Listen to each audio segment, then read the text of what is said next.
Please bring positivity into my life, every day. Please bring positivity into my life, every day. All together.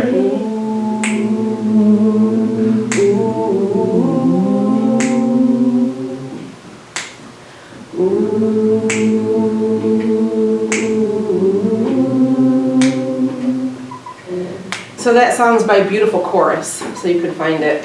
There's more parts of it. It's really just incredibly beautiful, and it was taught to me probably several months ago, and it just keeps coming.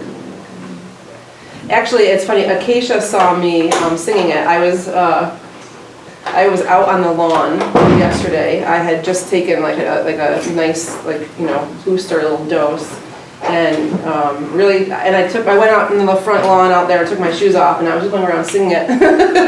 And she came over. She was like, "Can I approach? What's happening over here?" And then she started singing it with me, and then she asked me to sing it with her this morning, which was really nice. So, yeah, thanks for that. Yeah, for singing with all of us. Yeah, absolutely. Yeah. So, do you guys want to pass this around to the couple people that came in? Kalindi himself. Yeah, Kalindi grown mushrooms. Feel free to just hold it in your hand if you don't want to take it, or Thank you. Okay. I will say that, so I'm Julie. Thank you for coming to my talk. I'm super honored to be asked to speak at this conference.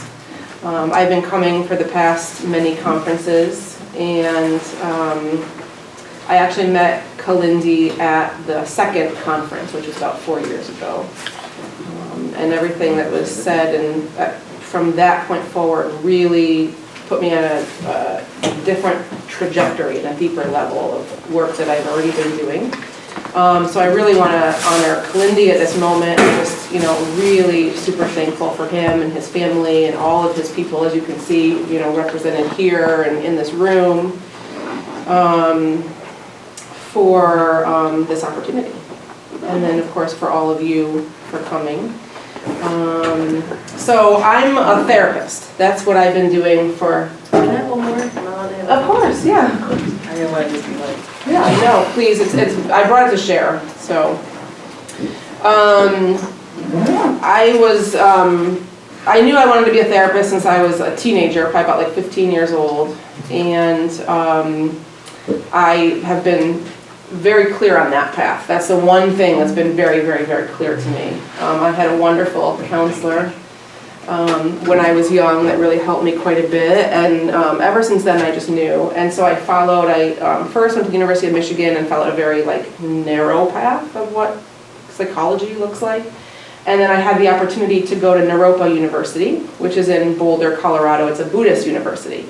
And I went there to do music therapy. That was what I had been a musician my whole life and had been training to be a professional musician, and then kind of shifted into wanting to do psychology, and then this opportunity of music therapy, sort of putting my two passions together. And I found this program in Boulder, Colorado, and it looked incredible, and so I just did it. I was like, this is what I'm doing, and I moved, from here to Boulder. And I did this program, but what was really interesting was that it was part of a larger program. And I was young, and I didn't always look deeply into things. I was just like, if this is for me, it's for me, and I'm going to go all the way, and I'm going to do it. And it actually was, music therapy program was actually part of a larger program, which is transpersonal counseling psychology. And I was in the program. I had no idea what it was. And I was getting my master's degree in this particular kind of psychology. Ironically, it's like the greatest thing that ever happened. They actually trained me to work with non-ordinary states of consciousness in that program. That was probably 20, 25 years ago now. And I had, as a teenager and into my 20s, had played around with psychedelics quite a bit. So I wasn't unfamiliar. But that really wasn't my path at that time. But the training was outstanding, and with or without psychedelics, that training and the way they trained us for transpersonal counseling completely launched, everything changed from that point, and the direction of which I was taught, which was from a Buddhist approach of meditation, and just completely flipped everything that I knew, and I didn't realize how that was going to come through until many, many years later. So I ended up, graduating from that program and then having a family. My daughter Kia's here. And then I ended up living in Colorado for 20 years in the mountains, and I did music therapy, and I worked with families and children, and pretty typical counseling, but typical in the sense that you can look at my training and it was never typical, right? My training and who I am really was never typical, but I was fitting into a more typical framework of the work I did, and I did that for a long time. And then I moved to Michigan, or back to Michigan, I should say, and things were really, really challenging, and I used the plant medicines to pull myself out of that. And as I was doing that and getting to a deeper level of connection, it clicked. It clicked and was like, you've trained for this. You've done a lot of work up to this point. You've now embodied the medicines. And my path was very, very clear then from that point forward what I was going to do. And that was going to be work with these medicines and help other people. I feel like I kind of bridge a little bit of a gap in terms of bringing people who are coming to see like a therapist, a traditional kind of therapist, even though I'm more non-traditional, into what other possibilities there are. So I feel like that's sort of what my role is. I'm just giving you a little bit of a chain of events. So I started a private practice specifically focused on psychedelic integration work, talking to people about psychedelics, and that was here in Michigan. And one of the things I noticed that was happening was there were people just coming individually, doing sessions, one with people.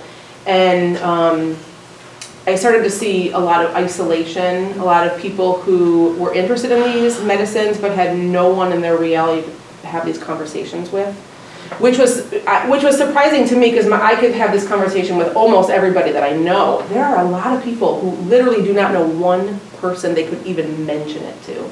And so they were coming, and I started to see, okay, here's a little picture of what therapy looks like, and this is a very small picture.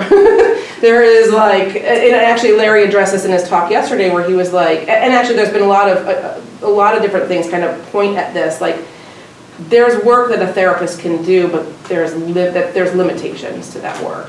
And I started to see that really clearly. And so I started to have a better understanding that this work needed to become a larger piece of work. It needed to involve community.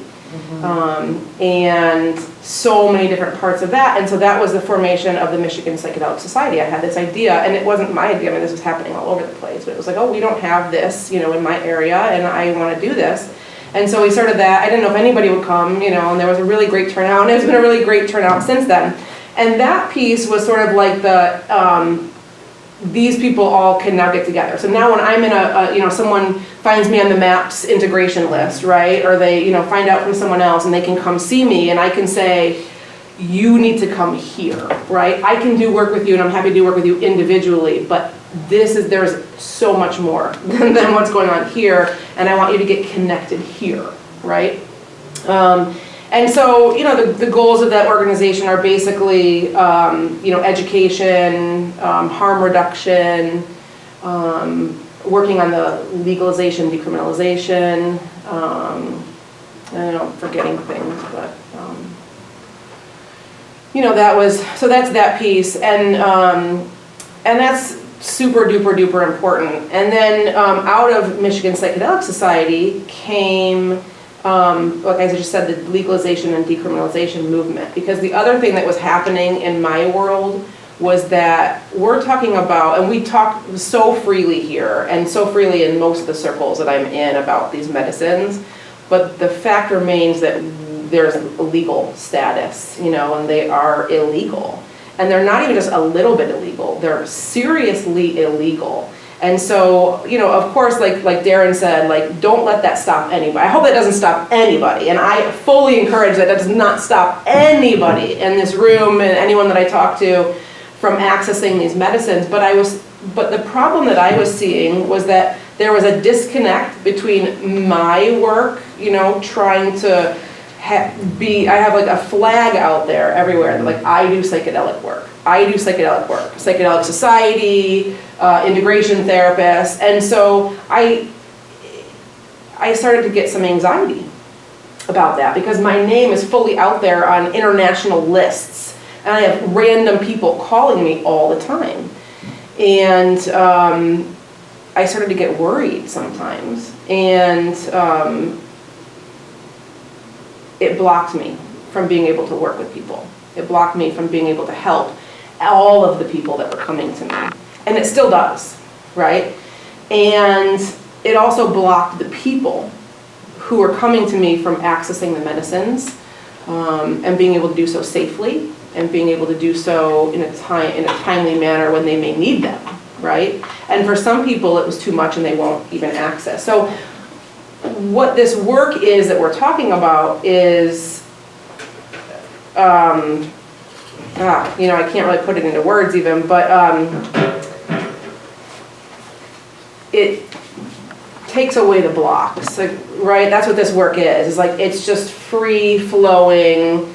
You see a block, you see resistance, you see any one of these things, but you don't stop, right? That's not where you stop. So you don't, like Acacia was just saying, you don't look and, you don't go into those realms and see something frightening and then run away, or see something that's stopping you and turn around and go the other way, right? You take, and I actually had a client that said this to me, or actually many clients from this point, but where it's like you either think about it as water or you think about it as light, because water and light can trickle and can beam through a lot of that resistance. Any little hole, any little opportunity, right? It's going to find its way through. And I think of it like that. And so I saw a barrier, and this barrier is not acceptable for the work that I'm doing. It does not work. And it's actually really difficult for me because I have people continually coming to me, and I'm still in a place now where I don't always feel comfortable 100% working with some people because of the situation. And it's not just the illegality of the medicine. It's also about we don't have a support system in our reality, in this country, in this area, or minimal support systems for people who go and do this work and then struggle. Right, for people who go and do this work and then have complete, like, mind-blowing experiences and then walk into their everyday life, and and where's their support? Where is their safety net? Where's the understanding of the people that they can talk to and the people that are going to nurture them, right, through that experience onto the other side? And so one of the things that happens is people have these experiences, and then they go back into their reality and they have some kind of like psychotic break, or what I'm saying, or all these different like terms that we put on it, and that's not what's going on, right? That's not at all what's going on. But our system is not built for that at the moment. So the other part of the work that I do with the decriminalization is trying to make the barriers go away, right, for what this is, because that became really evident in my work. And then also creating the network. So that like I could do one part of the work, but then I have an entire network of people who can offer what the help that you may need is, someone that's doing shaman work with energy, someone that's doing body work, someone that's all the different things, right? Because I don't have those. That's not me. I don't do that work, right? I'm a therapist.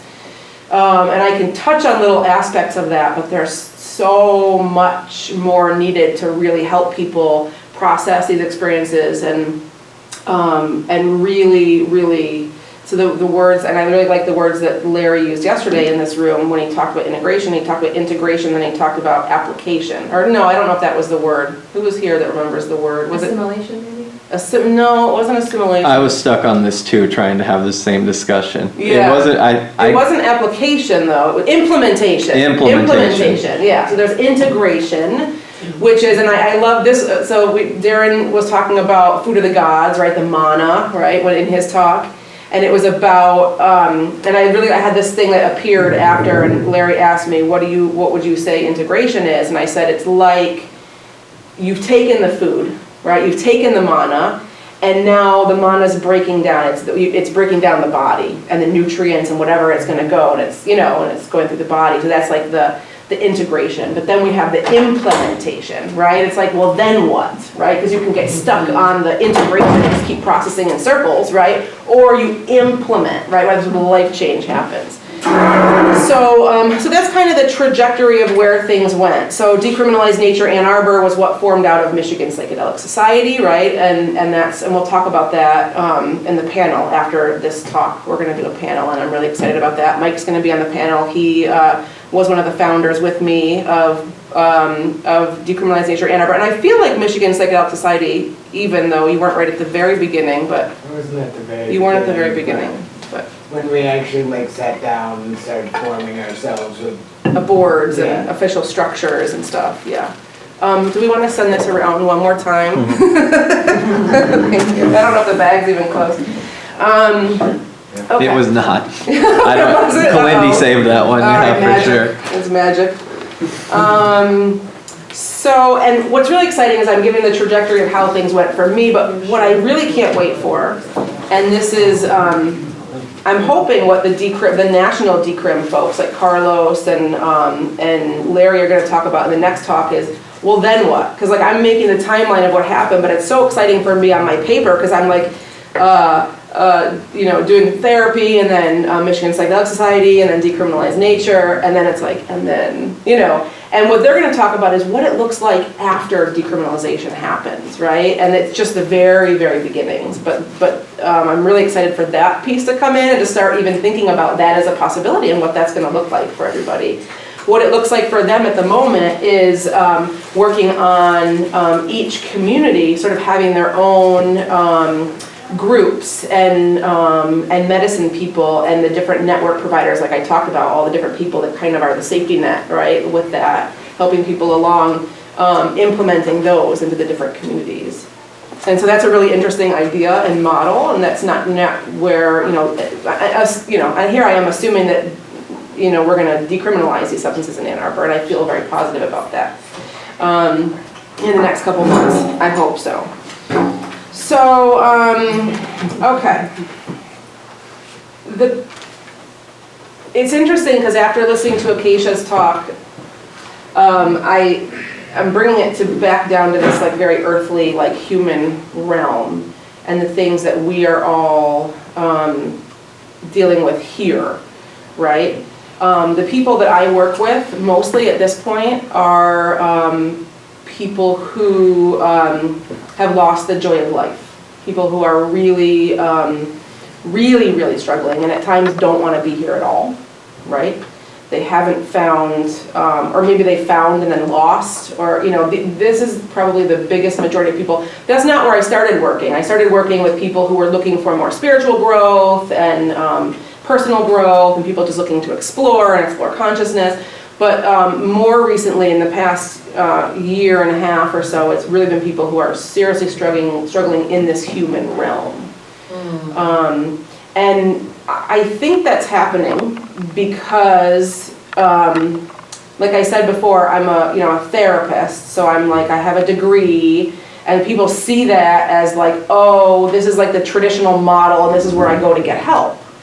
Right? And so they come in, and these people have very often, not always, but probably 99% of people who have been through the mental health system in really ways that have flattened them, have just, have not served their highest interest.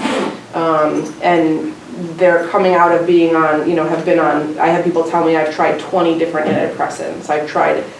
They threw every drug they could at me. You know what I mean? That's all I see, and it's unbelievable, and it's gross. And I see it being very destructive. That's not to say in a few cases it has been helpful for people. There are a few people that I see that it actually has been helpful for, like life-changing for them. But the majority of people, it hasn't been. And so not only were they having trouble to begin with, but then they went into the system for help, and the system chewed them up and spit them, but doesn't even spit them out, just keeps chewing them up and keeps them in the system. And so I work at a clinic, and this is like, it's a ketamine clinic. This is not where I like the focus of my work to be. I feel like the focus of my work is like mushrooms and bufo and plant medicines in general. But this is an opportunity to sort of bridge that like legal, what's legal right now. And it's a really good medicine for a lot of people, right? And so, so my work, I feel like, is these people come in because it's a medical clinic and they're getting a medical treatment and a doctor and you know what I mean, the whole thing.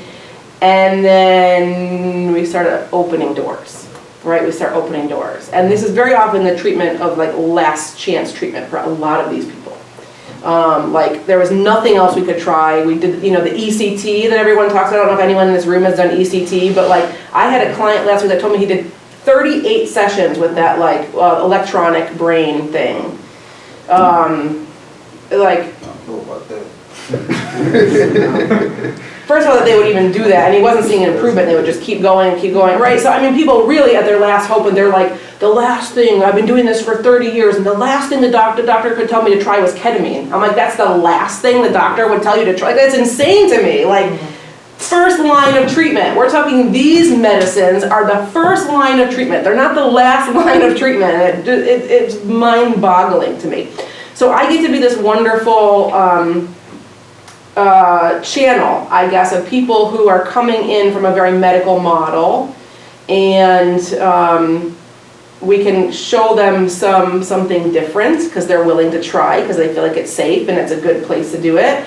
And then I completely guide them out of that. You know what I mean? And into, let's use these medicines in ways that, you know, so this is, you know, like I said before about how the small little clinical model opens up to what community looks like, right? And then you have your community, and the things that come out of the community are, this is what Larry was talking about yesterday, are like different ways of exchanging medicine, different ways of exchanging ideas, a social community that maybe you didn't have. You didn't have these people that were thinking in the ways that you're thinking before. Like Acacia was just talking about, you have people going and exploring, downloading and coming back.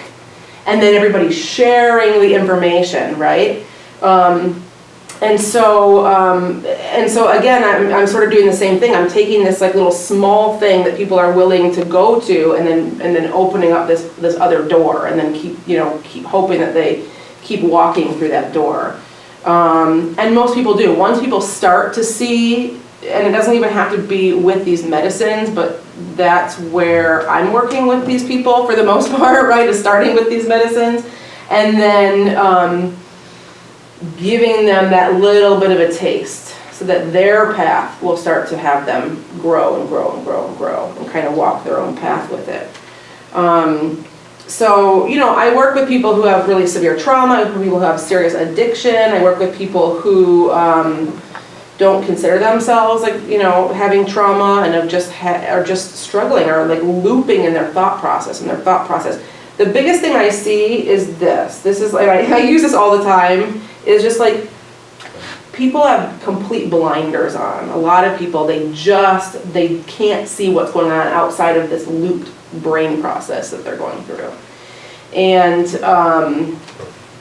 my main job is helping them expand their view, and then expand their view, and expand their view, and expand their view. Yeah. Wait, so you say they like live a life like they're dreaming, basically? They're what? Like they dreaming? Well, it's like this, it's that negative, it's not even always a negative thought loop, but a lot of people I see are just repeating patterns. Patterns of thinking, patterns of acting. Thank you, because I just assume everybody knows what this is, right? No. I say it so often, I assume everybody knows. Thank you. Patterns of thinking, patterns of behaving, patterns of acting, patterns of everything that we do, right? We find ourselves, all of us, find ourselves on these repeating patterns. It's really lovely, like I said earlier, for me, my repeating patterns are music. And so for me, I'm thankful for that, right? But for a lot of people, it's like, you're worthless, you're worthless, you're worthless, you're worthless, you're gonna kill yourself, kill yourself, kill yourself. You know what I mean? Like, these are the people that I'm working with. This is the reality of the people who are coming to me and what's going on. And again, that's this little microcosm of the work I'm currently doing in the past year and a half. Before that, it was quite different, right? But for whatever reason, I'm being called to this work specifically right now. So, let's see. Where do I want to go? So, when people say, and people who are unfamiliar with these medicines, what do they do? And the biggest thing that I see is, and especially mushrooms specifically, and is about connecting. It's about connection, right? A lot of people I work with have lost their connection. So it's about like connecting with yourself, connecting inward, your own inner guidance, your own inner wisdom, connecting right here. I should do it like this, right here.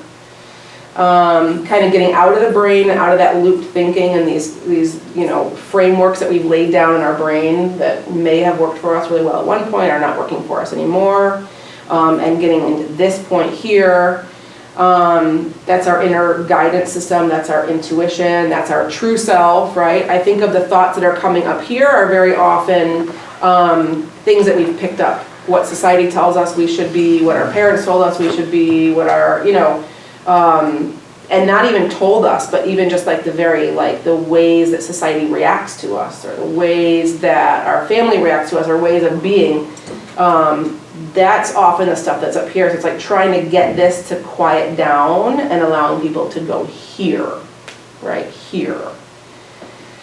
And so, yeah, so it's connecting to self, connecting to the people around them, and connecting to the environment that's around them.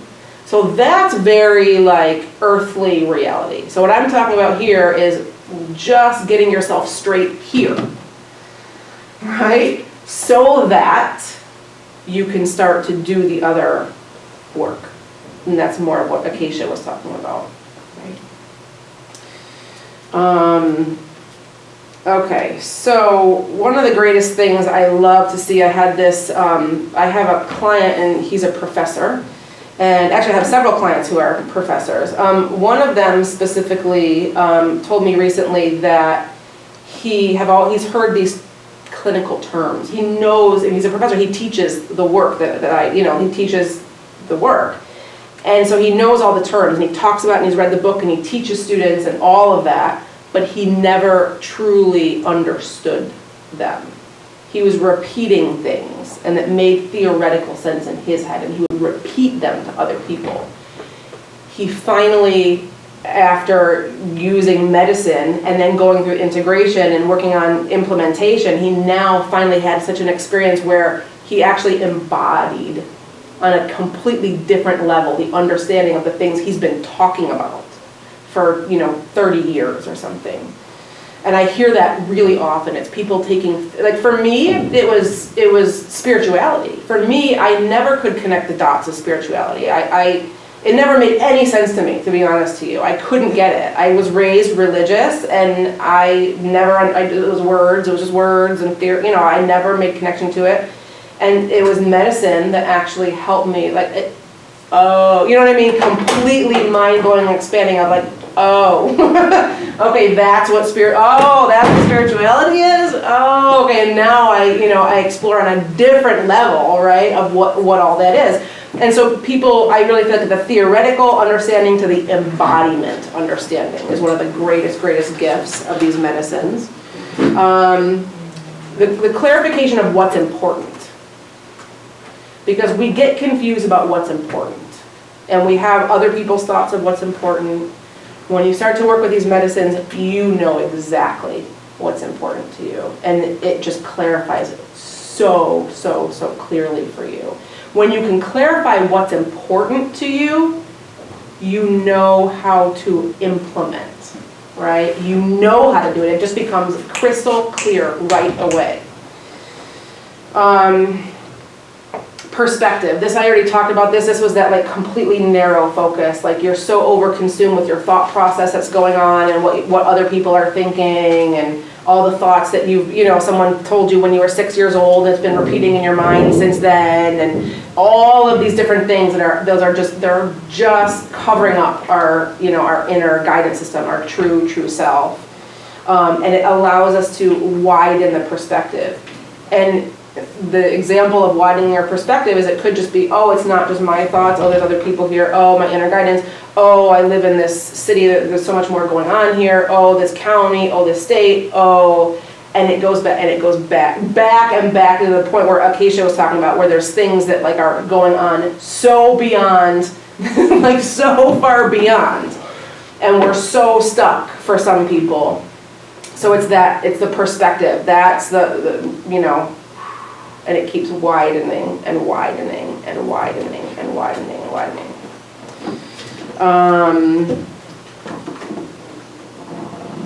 What does this even say?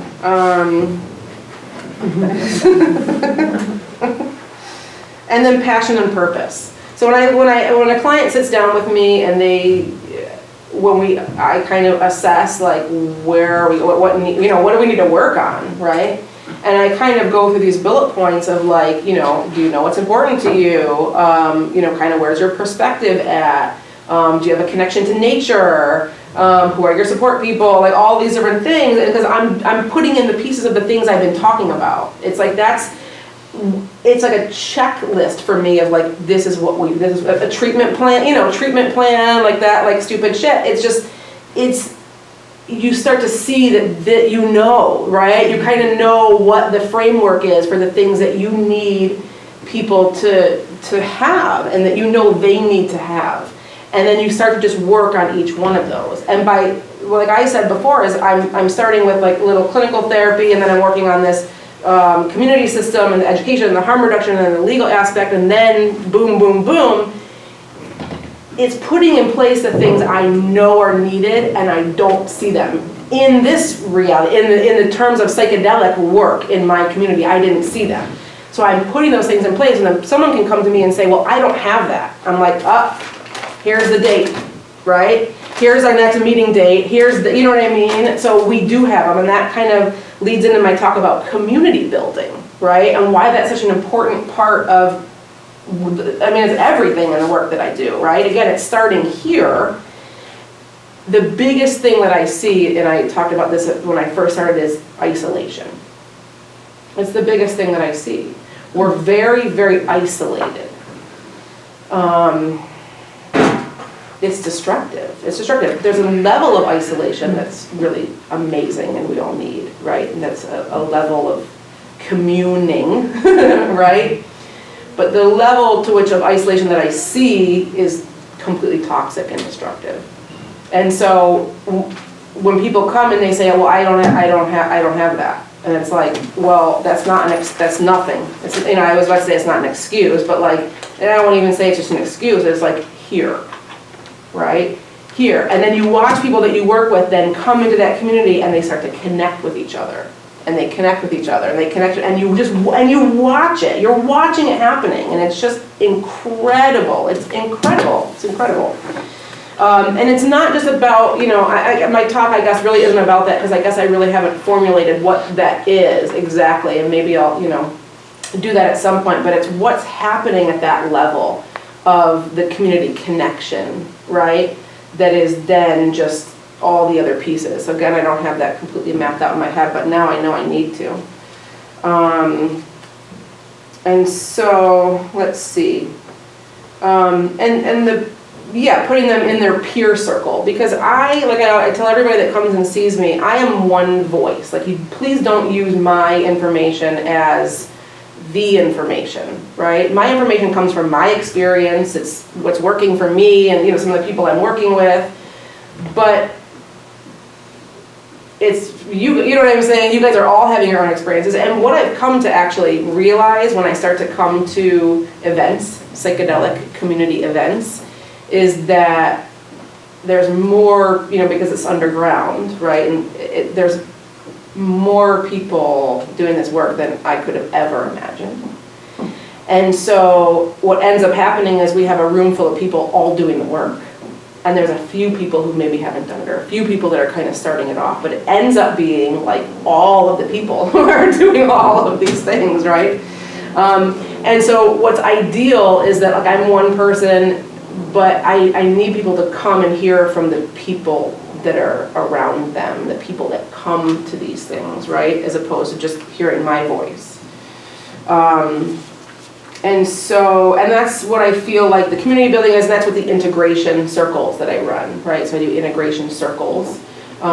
Everywhere that I work, I'll tell you for a minute, I work in a lot of different places. I do Blue Sage Health Consulting, which is cannabis counseling, helping people with very serious health conditions figure out what the right cannabis protocol is for them and help match them with products and things like that. Sometimes it's teaching, people who've never smoked weed how to smoke weed, and that's really fun. I love doing that. And then I do my private practice, which is Transpersonal Michigan, and that's just me working with clients, and I do integration circles there. So it's me meeting individually with people and then bringing all those people together so they can all grow and learn from each other, right? And then the Psychedelic Society, which is just all about community. That's all it is, right? It's just about community. Decriminalized Nature is very focused. I mentioned the ketamine clinic, which is in Ann Arbor and Royal Oak, and that is a lot of individual work, but then I'm also built community groups off of that. So even that little subsection has its own community group. So every single piece of the work I do ends up in community groups, right? That's my, and so like I was saying before, my job is to take people who just are looking for information and connecting them is really a big part of that with what the information is. Yes, I also do deep therapeutic work with people, but I just see that as a very small part of the work that I do. Let's see what else here. How are we doing on timing? I'm wondering. Question. Are all these my phones? Is that your phone? This is mine. Okay. Yeah.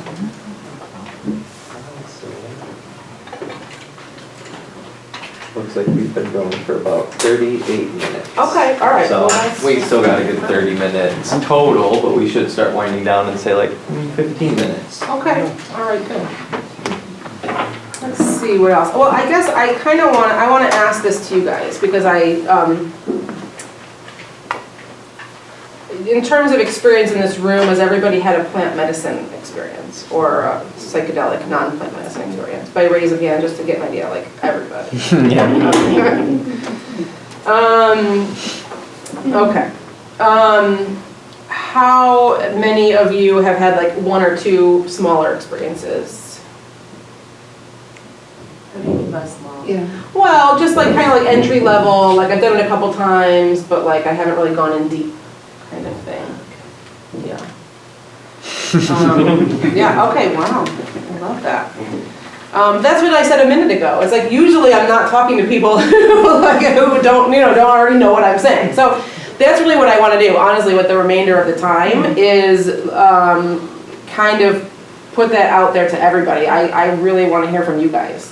If you guys don't mind, if that's okay. I also, if there's a particular topic of something that you really want to hear about, you came to this talk because I'm interested in this and you didn't talk about that much, I'm really open to that.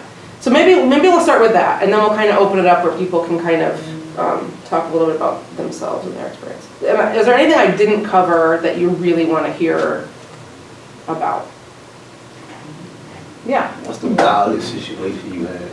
The wildest situation I've had? Well, I'm thinking of two things in my head. One of them was my own experience, and I can share that in a minute. That was a super powerful psychedelic experience. I also had a really difficult experience with somebody recently, who, I'll start with that one, because that one's a little bit more. Pass that around? I don't want to throw it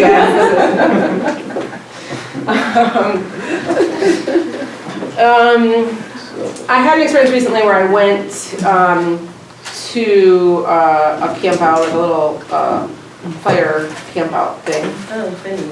And there were there's more, but they're not. The rest of them were not grown by Kalindi's hands. Oh wait, no, those were not the Kalindi ones. These are the. Oh no. No, wait a minute. The first time that everyone's first first time was a Kalindi mushroom. Okay. So this Okay. is the real deal. And this is the extension of Kalindi mushrooms. If those are out, there's more under there. Oh, wow. Right? Wow. Start the whole thing again. Everybody's like, wait, that was the wrong one again? Okay, here we go. How many times have we done this now, Julie? 5 of these? So it was a camp out, and there were some younger kids, playing around a little bit with the mushrooms, and one young man in particular had a really, really powerful experience that was actually really scary for the people around. No, around what age? Probably, I think it was about 17. Okay. 17. It wasn't the first time he had taken mushrooms. And it was frightening to the people around because you don't realize what's going on he was not in his physical realm, but he was reacting in a physical way, right? And so it was it was quite scary for the people that were there, and because a lot of them were also young and like 17, 18. How many grams you take? I think it was like about 3.5. So it was nothing you consider a really heavy dose, but and he was really it was a place where he was trying to go out into the road, a super busy road. So he was actually we had to restrain him. It was actually really, really challenging. That was the probably most extreme situation of concern that I ever had, even though I know he's going to be fine. And I know sort of what's going on in this reality. And other people that were there also sort of knew, but we were also in a big gathering of a lot of people. So, it was pretty scary to those people. So from that perspective, what do you feel was happening to him? Yeah, I think that he was in a different dimension and a higher realm in battle. I think he was in a battle. There were other entities, coming in, and and he wasn't prepared. He wasn't prepared. He had not been there. He didn't know. He didn't expect it. He didn't know. And so then it was the people around him, one person in particular looking to, who actually really understood and felt like they could go in and help. And other people just trying to keep him safe, and the water was soothing to him, you know what I mean? So it was just all the different things that were helping out. So that was that. There are those situations where, and as a woman and as an individual, if I'm working with medicines, gets you thinking, because I could not have restrained him, and it was unsafe. He was actually trying, he wasn't in his physical body, and so you gotta start thinking a little bit more deeply, and I realized that. I was and actually this is a talk that I had with Baba Kalindi at one point, because I asked him, I said, how do you select, how do you select the people that you're gonna work with? And he's like, I don't select. They come to me, I'm willing to work with anybody. And it blew my mind, not knowing enough about him. Now I'm well, of course he worked with anybody. He could have restrained that. You know what I mean? He had all sides of that completely worked out, right? And that's basically what he told me. He's because I know if the shit goes down, I can handle the situation. And if I have to get 5 people, it's fine, because I can handle the situation. I can't do that. Right? And so when I'm doing medicine work, it's something I really, really have to consider and think about. I'm very selective about the people I work with, but even that does not mean that there may not be some, I don't know, it just kind of gets you thinking. It gets you thinking. So that experience, and then I want to kind of share the most powerful experience that I had, which was with Bufo. Has anyone in the room done Bufo, 5-MeO? Okay, all right, my daughter is the other person in the room. On the same day. Yeah, on the same day. And it was set up by Kalindi. And Can you explain to us what Bufo is? Bufo is the venom of the Sonoran desert toad. It contains 5-MeO DMT and bufatine and a bunch, I don't know if I said that right, and a bunch of other things. It's very, very, very powerful. Super, super powerful. And you smoke it, or? Yeah, you vaporize it. Yeah, and it lasts a very short time. It's probably about 15 minutes, probably, total. That changed everything. right? Because these guys are talking about higher doses of mushrooms than I've taken before. And the only way that I can really understand what they're talking about is because of my experience with Bufo. I have the most mushrooms I've done is like 7 grams. But Bufo, a completely different level of understanding, and it completely shifted everything from that point forward. Do you want to say anything about your Bufo experience? I mean, definitely that. Mhm. Like it, like changed everything. It was like a light switch, or like, I kind of visualized my experiences like I don't know, everything that had been holding on to all of my life experiences and negativity and everything kind of opened up like a sieve, like it had holes, and like all the negativity just like fell through. Just completely gone, and I was like, kind of like it felt like I was exorcised of my demons, and I was just light afterwards. I felt amazing, and I was dealing with some serious depression. So to have that experience just shift so fast after doing that one thing was incredible. So incredible. Yeah. Wow. The one thing that that comes to me the most was that, like I had said earlier, is that I grew up in a very religious Jewish family, and so I know all the prayers, and I read Hebrew, and all those different things. But they were empty to me. I didn't know the meaning of them. I had no idea. Yeah. Even Anna Bacol? What's that? Even Anna Bacol? Anna Bacol? Yeah, the prayer. Oh, never mind, just continue. It's a Yeah. miracle prayer. It's a Hebrew prayer? Yeah, it's a miracle prayer. Oh, well, what is it? Tell us. I mean, it's a medical prayer for like, miracle prayer for like healing, you know what I'm saying? Huh. Like, you just say it every day. Do you know it? Yeah, I know it. Will you say it? Nah, not really. Gotta just do your research. All right. Let's try and see. Well, if you feel like you feel called to share at some point, I'd love to hear it. I don't know if I know it or not. That's what we're here for. I don't know if I do. So the one thing that really came true to me, and actually, when we were in St. Louis, and we were at the Dance Safe little, pizza gathering, and I sat down with Mitchell, and it was actually Mitchell that kind of crossed that to me, because my point is that I understood in each spiritual path where they talk about this oneness, right? And in theory, right, like I talked about before, theoretically, I understood what that was. But I embodied it, and I embodied it onto which a level that I really can't even describe into words, as I try to find the different words for it. But there was a prayer that I loved singing when I was young, and I would sing it over and over and over again. It was, Shema Yisrael, Adonai Eloheinu, Adonai Echad, and it means the Lord our God, the Lord is one. And it was actually Mitchell that kind of brought that to my attention. He's like, that's what the Shema is. That's what that is. It is, you've been singing this your whole life.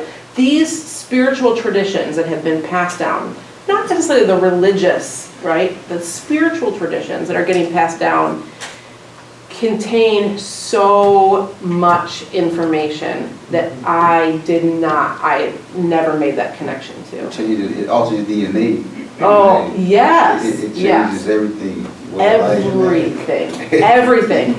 And this is something that my ancestors have been singing and chanting, and at some point clearly really understood. Maybe even just my generation, maybe I was just the first one who didn't understand, I don't know, right?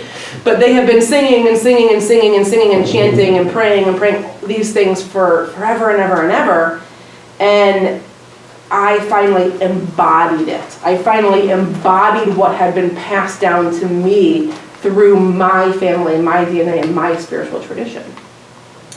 On such a deep level that, then it starts to get you to then you start seeking. And then you start looking into, well, that's this tradition, and then you kind of see the overlap of the different traditions. There's so much to be learned there.